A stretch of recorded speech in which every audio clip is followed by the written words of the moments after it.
Questions. Question orale. The honourable member for Portage-Lisgar.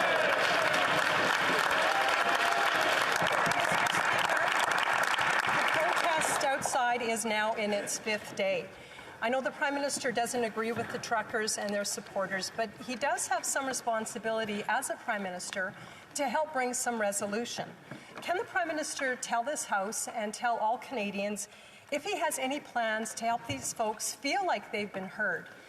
Does he have any plans to bring some resolution to the situation that's going on right now outside? The Right Honourable Prime Minister. Thank you, Mr. Speaker. I'd like to begin by recognizing the member for Durham and thanking him for his service. There is a lot we don't agree on for the direction of this country, but he stepped up to serve his country, and I want to thank him for his sacrifice, and also particularly Rebecca, Molly, and Jack for being part of what is a very, very difficult life for even the most successful of us. In regards to the vaccine mandates, we had an election on those 6 months ago, and Canadians overwhelmingly supported politicians who were firm that vaccinations are the way through this pandemic. The honourable member for Portage-Lisgar. Thank you, Mr. Speaker, and I do thank the Prime Minister. We're not fully able to hear his answer, but I heard the beginning of it in the end, and I do thank him for the remarks he made about the member from Durham, and we really appreciate that. I do want to go back to the issue at hand, and I totally get, and I think we've all heard the Prime Minister doesn't agree with the position of these protesters. I think that that's clear, but he has a responsibility as Prime Minister to help bring some resolution.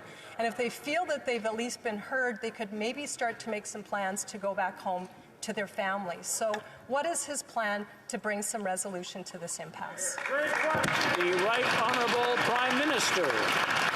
Mr. Speaker, from the beginning of this pandemic, we've been focused on encouraging Canadians to do the right things, to be there for their neighbours, for the frontline health workers, vulnerable people in their families. That means following public health advice. That means getting vaccinated.